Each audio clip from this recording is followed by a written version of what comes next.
see the blue sea. I can hear the rooster crow in the morning, and the pigs running up and down. Big grey ugly pigs, not pink ones. Dust. A lot of honking. No one uses indicators, they all honk. A lot of congestion. Traffic. It's not really paradise, it's just too crowded. It's overcrowded. But then if you go a little bit outside, then it's quite peaceful. And you can see baskets hanging from the trees. On the beach, the sound of the waves. It's quite calm.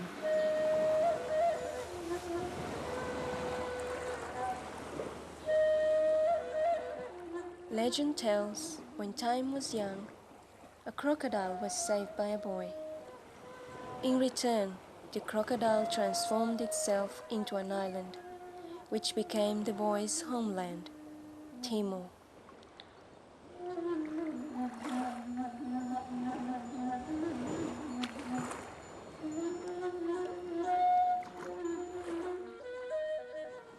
I came to Australia in 1975 during the Civil War. As we're trying to go through the docks, they were shooting. They were shooting at us, and we were missed. I was missed by a bullet by an inch.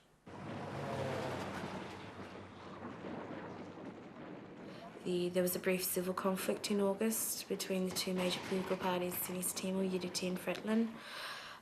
So we left on the 25th of August, 1975, and I was born in December 74, so I was around about 8 or 9 months old. The family was running, and it was with your parents as well, and they got into this abandoned house, and there were bullet shots coming from all over the place.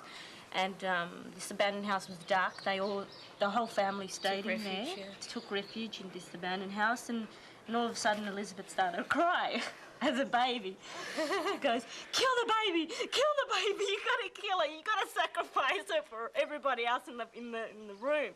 And they were afraid that I would draw attention. Yeah, they were very scared. Our family managed to get onto this Norwegian cargo ship that happened to be passing particularly on its way to Darwin.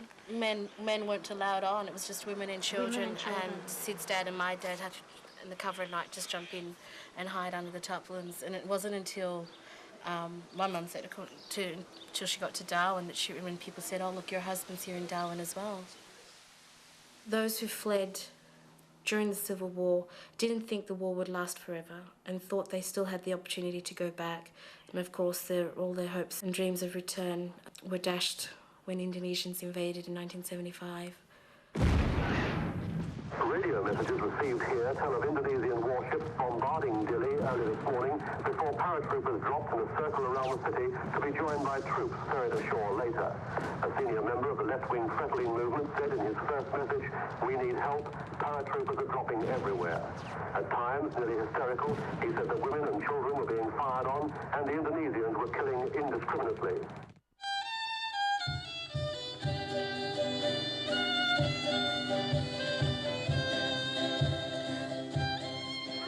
My name is Elizabeth. This is all my friends. Wow, Elizabeth. She's always been the intelligent person within the family.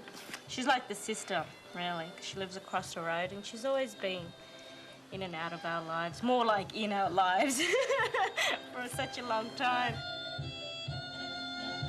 She's a cousin, but I think she's more like my sister. Well, I'm an only child, and I used to spend a lot of time by myself. And whereas Sid, I don't think she had a lot of time by herself growing up in a household of, she had six older brothers and sisters. She had her grandmother living, her aunt living with her cousin living with her, as well as her parents. It was a very full household. My first memory of being different, I guess, was when I started kindergarten. I think I was 3 years old, and up until that time I'd always been with my family at home, my parents, so I never spoke a word of English And I still remember, I think I was 3 years old, and I still remember starting school and not understanding a word. I was born into this family that was very political, born into this family that would never forget that we were from East Timor, would never forget the whole. So I guess I had no say as to actually did I want to fight for East Timor's independence or not. It was expected of me. I remember one time that we came home from school and Emilia was waiting for us, and he said, right, we're going to a demonstration. Oh, this is in the city square. That's right, I remember that demonstration. And we had our hands tied in around our backs, and we had to walk down like, we're being imprisoned.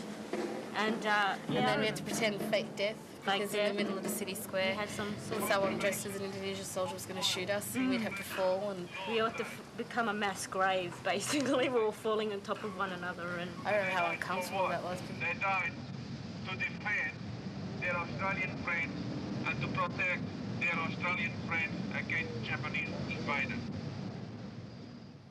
I was a very confused child when I got to 13, because I had enough of the suffering.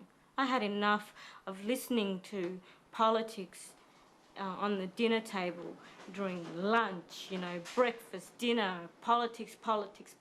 And as a young kid, I had enough. But as I got older, I realized that, there's a purpose why I'm here. I'm here for a reason. I escaped. I'm one of the lucky ones.